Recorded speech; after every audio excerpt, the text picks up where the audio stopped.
60-second countdown too. Okay. So let me know. Ladies and gentlemen, from La Casa de los Lobos, the Pit, here at the University of New Mexico, let's get ready to rumble!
Welcome to another episode of the Pit Press Live. Welcome to the Road to the Pit, a high school basketball journey, a show that is under the New Mexico Alumni Media platform. My name is Ed Nunez, and I would like to welcome my son, Nick, to the show. We are not talking basketball tonight, but we'd like the Road to the Pit to feature high school athletes and coaches around various sports around New Mexico.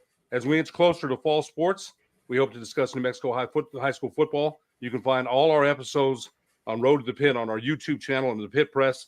Please hit the like button and subscribe to the channel. Our very special guest tonight is Heath Ridenour. Coach Ridenour has been recently named the offensive coordinator at Sioux Cleveland High School in Cleveland. Coach, it's been a long time, man. Welcome to the show. Hey, I appreciate you guys having me. I also want to welcome my son, ProView play-by-play announcer and a ProView producer. It's Nick. Welcome to the show, son. Thanks for having me on, Dad. I'm excited to talk to Coach Ridenour about his latest stints as the offensive coordinator here at Sioux Cleveland. Well, Coach, it's something you're familiar with. Before you were the coach, the offensive coordinator, you were the head coach at Cleveland from 2012 to 2021. You won 3 state championships, 2015, 2019, and 2021. Your teams, this is incredible. I got to cover some of those games out there, had a combined 96-18 record during your tenure. You helped build a tradition of winning at Sioux Cleveland, no doubt about it. Coach, how does it feel to come back as the offensive coordinator? You're very familiar with Coach Garza. You've had success together. How does it feel to come back as the offensive coordinator? Cleveland's home for me. It was a really easy move. All my adventures of going to coach college football and do that kind of stuff. I'm really unique in that my family didn't have to move when I went to coach college football. And then when that didn't work out, I went right back to the best high school in the state of New Mexico in a role where I get to do what I love to do. I love coaching offense. I love being creative. I like installing that stuff, and I like being on the kids. So, man, I've got a lot of opportunity in my life, and this is just another blessed opportunity. Coach, you've had some success out there, man. I think one of the things that when I covered games out there, the field, the ambiance, the culture. I remember seeing the young Storm players in the stands with their Storm jerseys. It's a winning culture out there. I enjoyed it. And then the cannon, they used to kind of get, unnerve me a little bit when you scored. You scored a lot, so I'd have to get ready for that. Coach, how is summer camp going? Summer camp's going really well. It's coming back. It's not just doing the same stuff we've always done. There's a lot of stuff I've learned over the last couple of years. And so we're gonna look different. We're gonna move different. So there's a lot of change. So we're focusing on us this summer. We're not doing a ton of 7-on-7. We're practicing football. We're doing us and getting these kids acclimated, getting these assistant coaches acclimated to all the things that we're changing and moving and doing stuff with. So it's been a lot of positive, a lot of fun. So I'm excited about where we are, to be honest with you. I don't feel like we're behind at all. Coach Garza had some success beating La Cueva in 2022, 75-48, something like that. I mean, I remember coming back from Kirtland Central when I did that championship game, and I was like, I must be hearing wrong. So Cleveland They won in 2022, and then La Cueva returning the favor last year. But Coach Garza's had some success as well. What can you tell us about this year's version of the Cleveland Storm? They expect, Coach, one of those things, they expect to win. They do expect to win. What can you tell us about this year's version? The culture's still intact from when I left. I think that was one of my biggest things when I was there for those 12 years was the kids are going to come and go. Talent's going to be up and talent's going to be down. But ultimately, if your culture is where it needs to be, those kids will rise to the expectation of the program and the culture in the program. And when I came back, the culture was still very rich. The kids do want to win. They understand how to win in the process of winning. So this year, we have talented kids. Cleveland's always had talented kids. Let's don't deny that. But I would say this year, very comparable to teams we've had, in the early years of my high school, of my head tenure, So we have the ability to win it all. And we have the ability, just like everybody else, if we don't keep working and doing what we need to do, that we could fall short and be disappointed. So sky's the limit. That culture is there, like you said. Cleveland expects to win. You put on that uniform, it means something.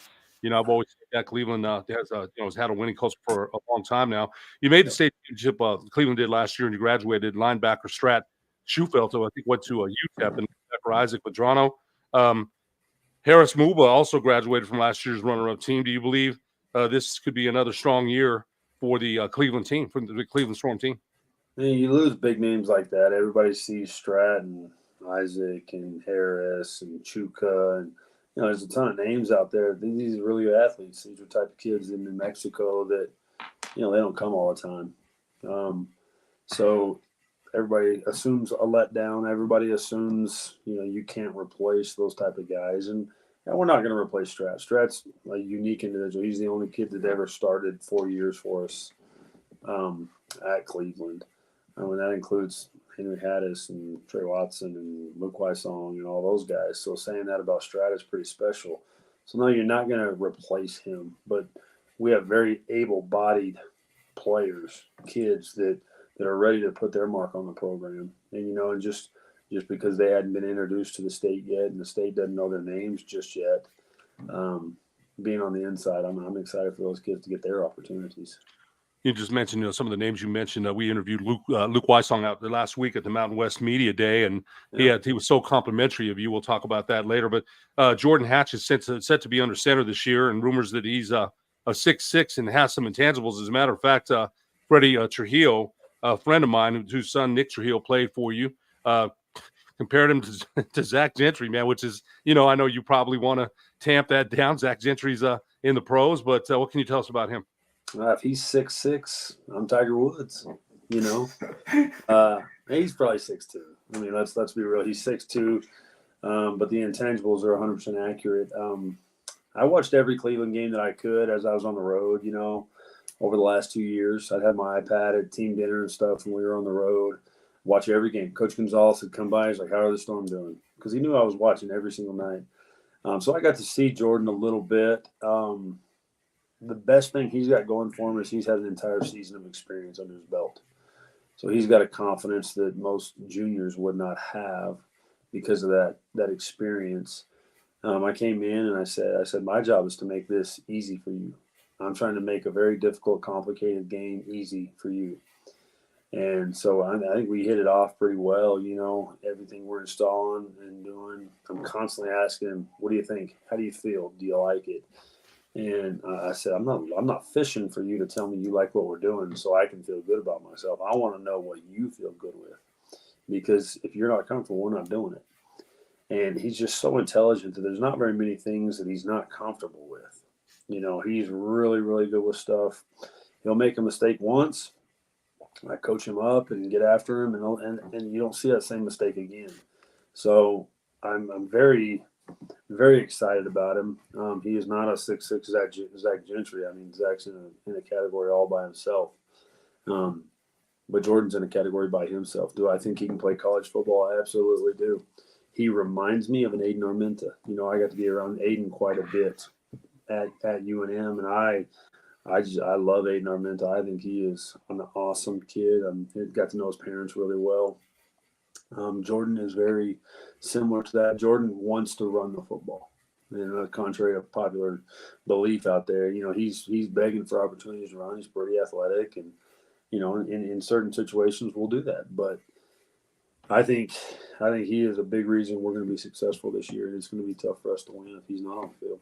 Kind of similar to what Brandon Back does with Cam Dyer. You want to make him comfortable in his system, or in other words, Cam has got so many talents. Same thing with you make it sound like Jordan Hatch has those kind of abilities as well. Son, go ahead. Thank you, Dad. Again, we're speaking with Sioux Cleveland offensive coordinator, Coach Heath Ridenour. Coach, thank you again for joining us. I wanted to go back and talk to you a little bit about the last 2 years as you were an assistant with the UNM football team. In 2022, you were the quarterback's coach, promoted to interim offensive coordinator 6 games into the season. And then last year, you were the running backs coach, and I venture to guess a big part of Ja'Cory Krosky-Merritt's huge season that he had with UNM football last year. So I wanted to ask you a little bit about your time there, Coach. And I want to start with your time as the quarterback's coach. Your first year in 2022, you coached Miles Kendrick, Justin Holiday, CJ Montez, all those guys. Saw some time at quarterback in 2022. Talk about what your experience was like as the UNM quarterback's coach and some of the things that you were proud that group accomplished. Yeah, in 2022, got in there, and I was going into a situation where backs were already against the wall a little bit, trying to learn a whole new offense, which is what you do when you take new jobs. It is what it is. But being around those guys, Miles had a ton of experience playing in junior college. Then he played at Kansas, had a little bit of time there. Miles only like 5'8". He'll tell you he's 5'9", he's 5'8". Great kid, great competitor, loved being around him. That's why he got the nod to be the guy, just because I thought of his ability to lead was better than the other guys. Justin Holiday we brought in May of 22. He was a late sign. And Justin's a big, tall kid, really, really, really strong arm. Just struggled with the opportunity to get on the field. We didn't get him in until late. We made the move once I became the interim offensive coordinator and, tried to get him rolling a little bit. And then he got hurt, had a hip injury, and which ultimately sidelined him. And we got CJ Montez to come in, and CJ, I coached him for like 6-7 months. And then I find out that he was on Coach Snoop, where Snoop Dogg was his Yaffle coach, right? Yeah, that's right. I'm like, how do you not lead with this, man? We could have been talking about this a long time ago. Yeah. But I like CJ a lot, man, and he transferred and went and did really big things this last season. And I was just really excited to see him experience success. He's a really highly intelligent guy, football junkie through and through. So the opportunity to coach those guys, it was fun to be around guys that just bleed ball. They want ball. They want to be around ball, and that's how that quarterback group was. Yeah, Coach, wanted to ask you about being promoted to interim offensive coordinator. Obviously, you're an offensive guy. You were an offensive guy down in Lovington at Eastern New Mexico when you played, and then you're known for just your brain on the offensive side of the football. But to become an offensive coordinator at a Division I university in the middle of the season, six games in, what was that conversation like with Coach Danny Gonzalez at the time? It was an experience, to say the least. When you get an opportunity like that, you'd like it to be in a little bit different situation where you have an off season to kind of implement your ways, your culture of doing things. I spoke to it briefly just a minute ago about the culture at Cleveland, how important it is to have that in place. And all those coaches I was with are really intelligent, really, really, really good football coaches. But everybody's going to do things differently, So being taken over a struggling Division I football program with the schedule that we had remaining, probably the biggest challenge obviously I've had in my coaching career. I felt handcuffed in that wasn't my offense. I was trying to keep the season going with somebody else's offense, and when you own an offense, it's yours. You understand how to make adjustments and changes through the game when this and that starts to occur. And just I wasn't, to be honest, I wasn't 100% confident in my skills and my ability to manipulate that offense. And And I told Coach Gonzalez that I said I would love for this opportunity to come in December. Let's finish the season, give me this opportunity. I said I'll take it and run with it. But right now I don't know how good it is for our football team. And he goes, I want to make a change. And he goes, I understand the position that I'm putting you in. And he just said, he goes, you've been really loyal to me, so my loyalty to you will be there as well. He said, but I need to make a change. And I said, I'll do whatever you want me to do. I signed up to work for you, and I'm going to be loyal to you. So he made the change. And we went, and we struggled, and it was tough. I get that, Coach. People look at the numbers, obviously, of that season, and you did inherit a very difficult situation. There were 2 games. It was actually your first game when you were named offensive coordinator. I believe it was against New Mexico State down in Las Cruces. Yep. Yeah. And I mean, look, I watched that game. It was a tough game to watch. 3 field goals on the board, but you guys moved the ball okay, I thought. And then against Fresno State, that was the following game. You mentioned it. Justin Holiday gets named as quarterback. Yep. And I think it was 13-6 at halftime. So a game that we're competitive in. What I'm saying is I think there were times the offense did move the ball. What were you most proud of what you guys accomplished? I mean, it's not a stat a lot of people look at, but we were trying to find things to motivate our kids with. Like, we're struggling. What can we give them? What bone can we throw these guys? You look at that New Mexico State game, and between the 20s, we had more yardage than they did. Our third down percentage was higher than theirs was. You go down all these stat lines, and it's like, we should have won the football game. We were no good inside the 20. Is what it is. We weren't any good inside the red zone.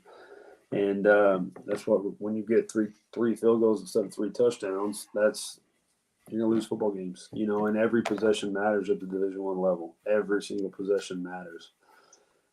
So I mean, I was proud that we were able to keep those kids fighting. We were competitive with Fresno. We went several games. We're going there, and it's a 3-point ball game at half. And our depth, we ran out of gas. We weren't able to hold on, and we were so fragile as a football team that if a big play happened, they scored a special teams touchdown, or defensive, gave up a touchdown, or we turned the ball over. We were just so fragile that it broke us in the second half. Yeah. We just hadn't experienced enough success just yet. We just needed that one thing to really push us over the edge, and it just never came. I thought for sure it was going to come at some point. But it never did, we kept fighting, we kept preparing, we kept practicing.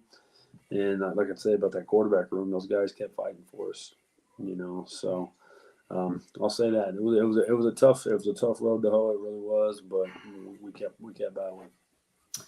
This last year, Coach, in 2023, you were named the running backs coach. You coached Ja'Cory Krosky-Merritt. Some of his stats, 1,190 rushing yards, 17 rushing touchdowns, 18 total touchdowns. The only Lobo running back ever who has had back-to-back 200-yard games, 209 yards versus Fresno State, 230 yards against Utah State. As a fan, I mean, he was somebody that we could count on. We knew that we were going to get a game out of Bill. Talk about what it was like being a part of his success this year, Coach. Man, you talk about riding a coattail. I'm not going to take credit for Ja'Cory. We call him Bill. He is a great human being. We brought him in, and immediately, I went and picked him up from the airport, and I got to know him. I just decided I'm going to create this culture that I wish I had the opportunity to create within the whole offense. As the offensive coordinator, I said, I'm going to take this opportunity, and I'm going to create this running back room and develop this opportunity and this culture in here. And, Andrew Henry and Bill and Dorian was in there. You know how close I am with Dorian. Dorian was in there, and just that whole group. Zach Vigil, I got to really, really close with Zach Vigil. I think he's a great human. And we talked about our culture and who we are and who we want to be. And Bill came from, Alabama State, where he was playing in big games because they were playing that 1 or 2 team SEC team every year, but week in, week out, he wasn't playing on that huge stage. And I said, you got the opportunity to play in the NFL, man. I said, there's no doubt in my mind you can play in the NFL. I said, we got the things that are going to separate you are the little things. And I said, let's knock all that other stuff out. And he was never a problem, but he was a yes sir, no sir guy. He fumbled the ball in a crucial time. He had 2 fumbles on the year. Our running back group on the year had 3 fumbles on the year. Ball security was a big point for us. But Bill lit the world on fire with that Fresno State game. I mean, he was so fun to watch. And people don't know it, but he played with a fractured tailbone. He played with a dislocated shoulder. He played with a bum ankle. The dude's a warrior, and wouldn't bring it up, wouldn't say anything in the media, and he'd bust his tail, and I can't say enough good things about Bill. I text Bill all the time. His crazy transfer process going where he was going. He was at 19 different places and all these different things, and finally landed at Arizona. But, I was in communication with him the whole time through that whole process, and he's part of our family. My son loves him, and so I can't say enough good things about him. We're speaking with Sue Cleveland, offensive coordinator, former UNM running backs coach, quarterbacks coach, and offensive coordinator. We're going to take a quick commercial break. When we return, we'll speak more with Coach Ridenour about UNM football and back at his time at Lovington. You're watching Road to the Pit Live. In this new era of college football, where old-fashioned media just won't cut it, I'm proud to present a new voice for college football fans, The College Huddle, your number one source for fan-driven college podcasts.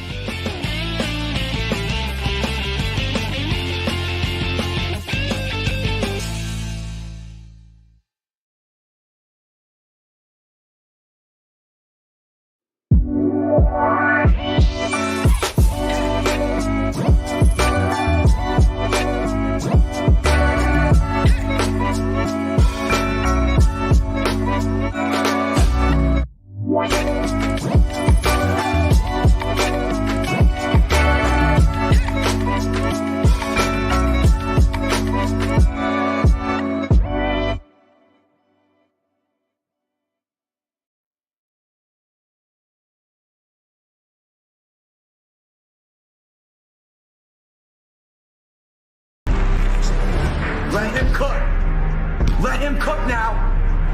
Let him cook. I said let him cook.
Welcome back to A Road to the Pit, Pit Press Live. I'm your host tonight, Ed Nunez, along with my son, Nick Nunez. We're speaking to Cleveland Storm offensive coordinator, Heath Ridenour again. Coach, thanks so much for joining us, man. And you and I hadn't talked in a while, and I always enjoyed our conversations for sure. Coach, we mentioned, my son mentioned Ja'Cory Krosky Merritt, the running backs in UNM history, Dontrell Moore, Mike Williams, Don Perkins, Bobby Santiago, Winslow Oliver. None of those backs did that, and two of them, Don Perkins played for the Cowboys, and Winslow Oliver, I believe, had a cup of coffee in the NFL as well, and Mike Williams as well with the Chiefs. So, Bill accomplished something that none of those backs ever did. But we've got to ask you this. Myself and Ryan Tamori went out last week to the Mountain West Conference football days in Las Vegas, had a great time. I've been a fan since 1970. And I think you and I talk about culture. You mentioned the Cleveland Storm culture. I think Coach Mendenhall is going to be a good hire here for UNM. He's had success wherever he's been. This is kind of a twofold question. What does, we mentioned culture, and what does UNM need to do to take that next step and consistently compete for conference championships? The hard thing about UNM, when UNM was successful, UNM was able to keep players like Brian Urlacher, Hank Baskett, Cole McCamey, Dontrell Moore. Those guys came as freshmen and they were developed. They didn't have big opportunities to go off to the Power Fives. They came here and UNM developed them. And then all the NIL and all that stuff came along, transfer portal. And if you're not one of the elite Power Fives, you're essentially a junior college is what it is. So now it's how do you get a really good team for a really short amount of time, because UNM becomes a stepping stone at that point, right? Because every player now knows between NIL and transfer portal, everything is a stepping stone. I'm climbing my ladder, right? And as hard as that is to say, and the state of college football, I'm going to be honest with you, I don't really like it. I don't think it's healthy. I don't think it's good. I think it's a form of professional football. And for UNM to be able to do that kind of stuff, we're either going to have to match an NIL package that is comparable to the teams that are experiencing success, or I think that's what's going to have to happen, because I was recruiting players numerous times. Like Devin Dampier was my first commitment. I recruited him out of high school, found him. He had 13 offers or something like that. And I talked to him all the time. I was told he was untouchable. He can't play at University of New Mexico because he'll go somewhere else. And I just created a relationship with the kid. And lo and behold, we signed Devin Dampier, and I cannot wait to watch that cat play this year. But you're gonna have to find elite players like that at the high school level that aren't getting, because high school players are getting left behind, right? Because of the transfer portal and all that. The high school signees are struggling. They're not getting as many as they used to get. So UNM's going to have to find a way to get those athletes that are getting left behind, but also keep them on campus. How do you keep those guys and develop those guys? Because when you do that, consistency, longevity, those things pay off. That's how you're going to ultimately win football games. And the hard part about college football is you're on a clock from the second you're hired until they're tired of it. You need to win right now. And the way you do that is you get in the portal and you sign guys, and they might be there for 1 or 2 years. That's tough. That's a tough way to do ball. We had a Glover Quinn on our podcast last year. We didn't go live. Good with him, dude. but yeah, he said the same thing though. He did. He absolutely echoed what your words were, that UNM would be a stepping stone. That's exactly what he said. And as much as maybe we don't like to hear it, but we've still got hope as a Lobo fan. Of course, I've got hope. Now, we got a question about what kind of best offense best suits Devin Dampier. Brian Vincent last year as OC had them spread concepts, get the ball out earlier. Seems like Dampier is a dual threat. What suits him best? I haven't found anything he's not good at. The kid throws it really well on the run. Really intelligent, loves to run the football. And anytime you do that with all the 10 personnel, 11 personnel, that stuff they're going to be doing, and at the tempo that they're going to do it, you got the X factor in the game. Your quarterback can break a run for 30 or 40 yards at any time. He's as good as your running back that's in the game. So I feel like that's the X factor when you got Devin in there doing that kind of stuff. So I'm excited to see what he does in this offense. Talking to I still talk to several of those players, about how things are going and what they're doing, and those kids seem really excited. So I'm excited that they're excited, and I hope Devin and Nick and Luke and all those guys that I still talk to quite a bit are going to have a great year. Luke Weissong last week when we talked to him in Las Vegas compared you and Coach Mendenhall very favorably. Said you guys operate in the same kind of way as far as coaching and discipline and things like that. He was very complimentary. Nice young man, very nice young man. And New Mexico's really looking forward to having him. I know he missed some time last year. Son, go ahead. Coach, wanted to switch gears a little bit and wind the clocks back, talk to you about your playing days back at Lovington High School. You graduated from Lovington in 1999, played football. Lovington has a rich high school football tradition. 20 state championships, were recently crowned champions in 4A last year, beating Portales. Talk about your playing career there and your experience playing for the tradition of Lovington football. Man, talk about a lot of what I did at Cleveland and have done and am doing at Cleveland originated in Lovington. You know, growing up, you wanted to be a Wildcat. Everybody was at the football games. The atmosphere was electric. Lovington has a cannon.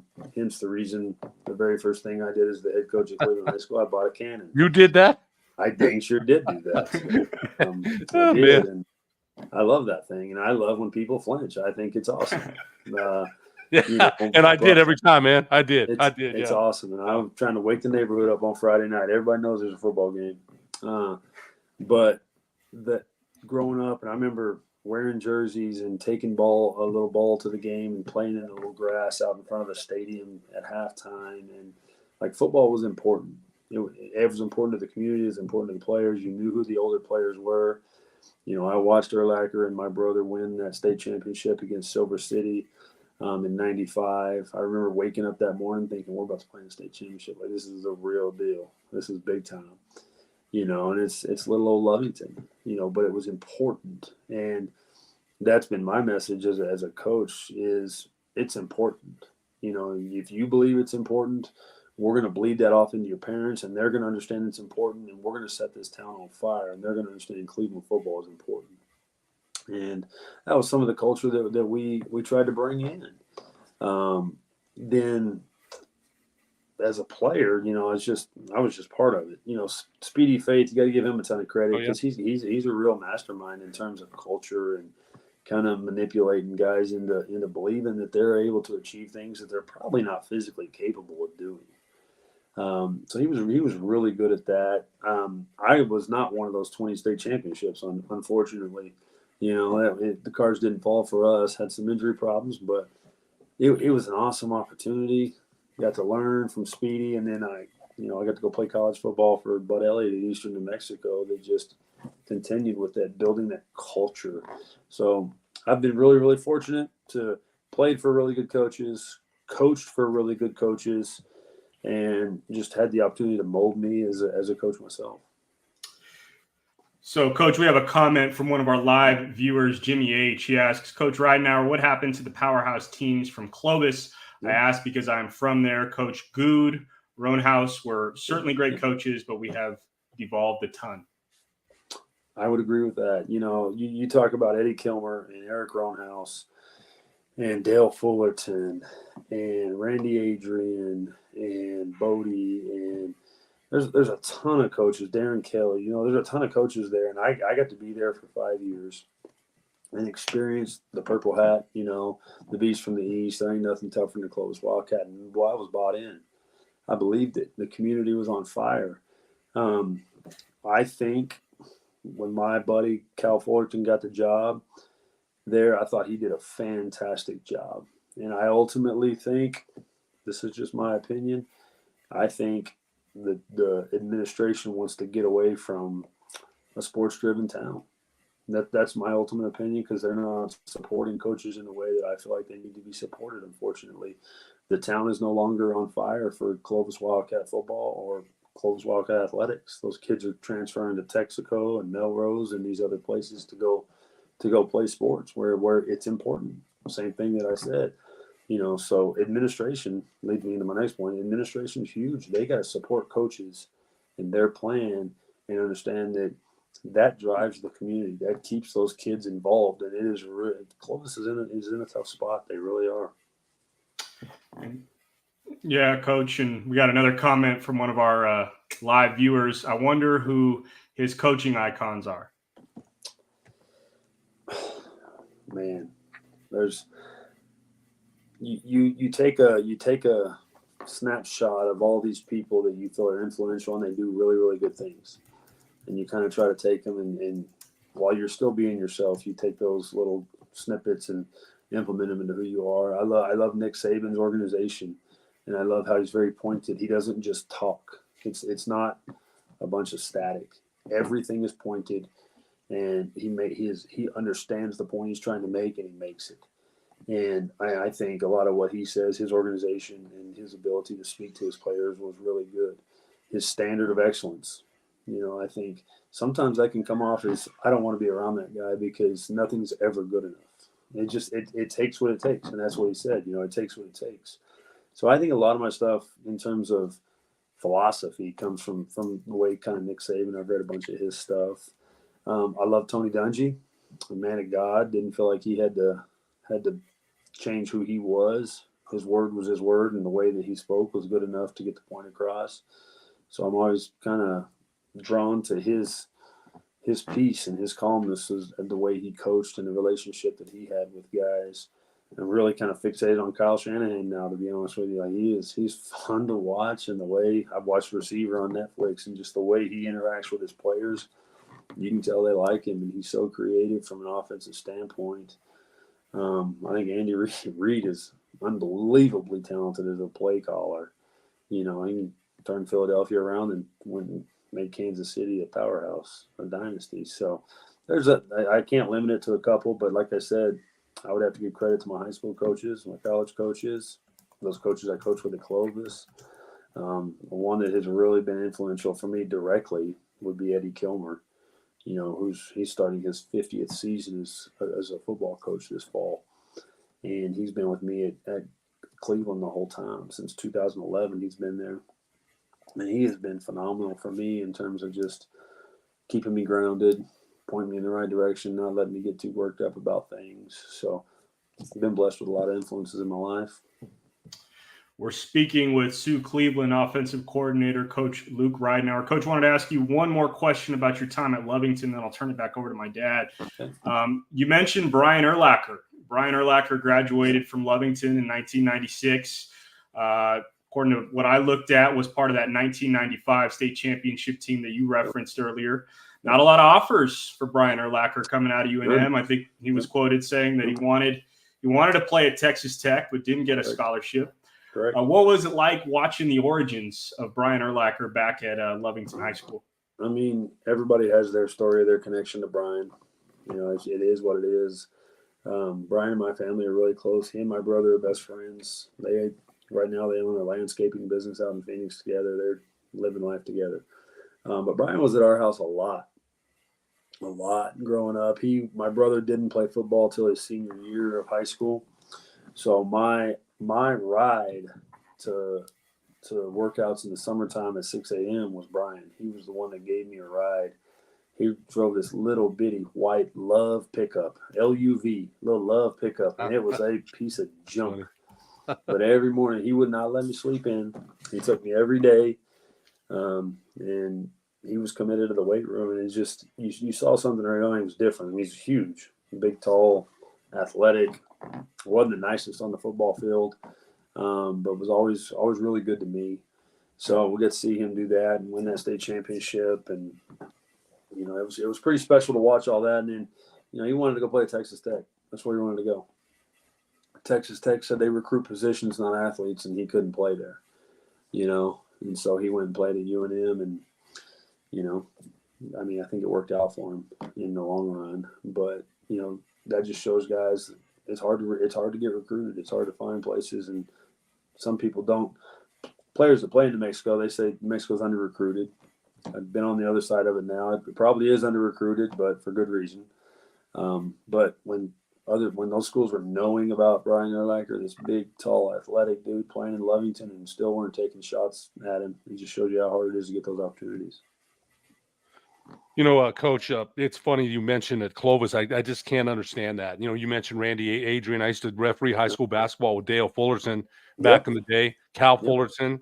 It's unbelievable that a school that's dominated for so long wants to turn the page there, because that town had a lot of pride in that program. They really did for many years. So it's kind of strange to me that they wouldn't want that, because there was such, like I said, they dominated, man. They were a very good team. Eric Roanhouse, don't want to leave him out. But, you know, Coach, we want to ask you about your Eastern New Mexico years. You were the starting quarterback from 2000 to 2002, MVP of the team in 2002, three-time all-conference selection.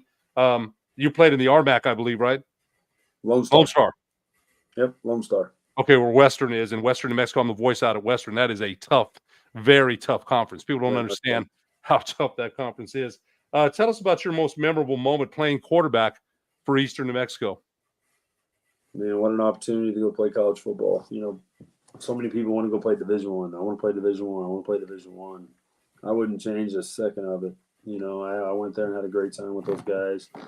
Probably my most memorable was the game against Kingsville in 2002. I think they were ranked number 4 in the nation at the time. We're coming to our place. It was a cold, rainy day. And we were warming up, and I just kind of had a feeling like we're going to knock these guys off. We're going to get after these guys today. And I felt pretty good. The second play of the game, I took one. We ran the option, so I was running the ball a ton. I took the second play of the game for a touchdown, 76 yards. And that's just kind of how the game went. I ended the game with 294 yards rushing and 4 touchdowns, and we won the football game, 34-31. And I was the National Player of the Week that week, and that record still stands today, 294 rushing yards, most rushing yards in a game at Eastern. So that was kind of a career day for me. I had plenty of average days before and after that, but that was probably my most memorable moment on the field. You know what? You mentioned Texas A&M Kingsville, and I get to see all those teams: West Texas A&M, Midwestern State, UT Permian, and Western New Mexico. We're trying to get there, but those teams are very good, very, very good. And Billy Hickman's doing a great job out there, and hopefully we're going to have some success out there. You were a triple option quarterback during your time as as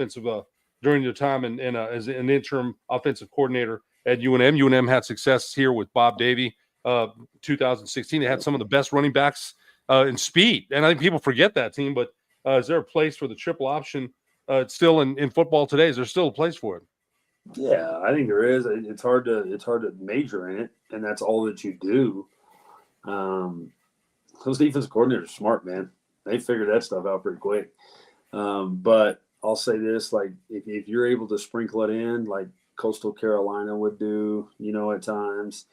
If you're able to sprinkle it in 8 or 10 times a game, you really make defenses stay balanced and take less chances defending you because of the opportunity to get burnt. Because if you get them out flanked, if you get them running back on the edge and get that thing pitched, that thing can go. It can really hurt you. So it forces defensive coordinators to remain a little bit more safe, definitely option sound, if you will, if they're facing a team that has a tendency to do that kind of stuff. So, yeah, I think it's a nice wrinkle in football. It's hard to major in it. Son? Coach, a couple more questions for you. Switching back to Cleveland, this time as your tenure as head coach. Again, you won 3 state championships as the head coach, 2015, 2019, and 2021. Your teams in 2015 and 2021 were a perfect 13-0. It's tough to do, Coach. It's tough to go undefeated and remain unbeaten. Talk about your success in both those seasons. The goal was never to go undefeated. It's not something we ever talked about. We talked about being our best every single week. There's weeks where you're playing a really good opponent. There's weeks that you're playing an opponent that you got a pretty good idea we're probably going to win the football game. But it was never spoken like that. It was an approach of kind of a nameless, faceless opponent. This is what we're seeing. This is what we're going to get. It's about how we execute the play, not what the score is. Score will never, going back to Nick Saban stuff, score will never affect the way I play the game. You can turn the scoreboard off. Whether I'm losing, whether I'm winning, whether the game's tied, I'm going to play this next play the exact same way. And if you're affected by the scoreboard in any way, we're not getting the most out of you. So we talked constantly just about playing every play. And if you're on the field, we expect you to play as hard as you possibly can. And if you can score, score. If you can intercept the ball, intercept the ball. And those guys really took on that mentality of 1 week at a time, playing as hard as you can possibly play. And then when the fourth quarter's over, you look up and you see what the score is. We didn't look ahead, so we didn't get teams that jumped up and scared us, surprised us, and we suffered a loss because we overlooked somebody. Those teams were really locked in and were prepared week to week. So there's a level of maturity, and compliment goes to those kids for the way they prepared. And Coach, getting back to the tradition at Cleveland, you've talked a lot about it on the show here today. Yeah. You mentioned the cannon that you brought over from Lovington High School. Something that's been mentioned pretty recently, Coach, is the Cleveland student section. Last year on the big game Boomer Twitter account, the Cleveland student section and I guess Cleveland football stadium was noted to be the best game day atmosphere in New Mexico over UNM and NMSU. They're getting a lot of hype, and they show out to multiple sporting events. I've seen them at volleyball games, basketball games. Talk to us a little bit about that Cleveland student section, Coach. Culture is not about your team. It's about the whole school. It's about getting families and communities involved in it, and if those students feel like they have a role, like they're important, which they are, they'll take their role and they'll run with it, and it was in a pep rally. I don't even remember what year it was, trying to get the student body fired up. And I ended up dubbing all those kids the Cleveland Crazies. And I said, I need you to go crazy, get out there, be as loud as you want to be, do all you want to do. And it's kind of stuck. That's kind of what we refer to our students as, is the Cleveland Crazies. And they show out. They really, really do. But again, that goes back to administration, that we have a principal, Scott Affentranger, who's putting our kids and our coaches in a position to experience success in athletics because he makes it important. He does things to increase, the school spirit, giving kids opportunity to paint their face and dress up and do all that stuff in school and get fired up and have pep rallies and let coaches do what they do. And so it's important. The kids want to be there. The kids want to do stuff. So yeah, I'm really impressed and proud of those Cleveland students, and I think they have a really good time at the game. That was one of my deals too when I took over. I wanted to make the atmosphere similar to that of Lovington. There's fireworks at our games. We brought that in 2012. We had that massive crash sign that was constructed, that they ran through for the time that I was there. We've now gone to the big inflatable helmet type deal. We always want the kids in our YAFL league, in our program, to wear their jerseys, come to the game, be down on the field as we run out there. And just so everybody feels like they belong, like there's something for everybody at Cleveland High School. There's one more guy I got to mention, Coach, and that's Gary Chavez, PA announcer Gary Chavez. Here comes the Cleveland Storm, man. I mean, how can you forget that? So you got to give Gary, who's one of the best PA announcers in the state and a friend of mine, he ramps them up, man. He does. He does. He does. He's part of that game day atmosphere that we talk about. When Larry Chavez was the AD and we got him on there, and Gary gets going, man. He gets really good. He gets those fans on their feet, and they get them stomping on those aluminum bleachers. He does a really good job. I'm glad he's still doing it. No, it's a great atmosphere out there. Coach Heath Ridenour, the offensive coordinator for the Cleveland Storm. We sure appreciate you joining us on Road to the Pit. It's been a great conversation with my son and I, so we really appreciate it. Awesome. I appreciate you guys having me on. I love watching it, and look forward to seeing you guys later on. For Nick Nunez, I'm Ed Nunez. You've been watching a live Pit Press Road to the Pit. Tune in tomorrow night for another Pit Press Live at 8 p.m. with a very special guest. We'll see you tomorrow night.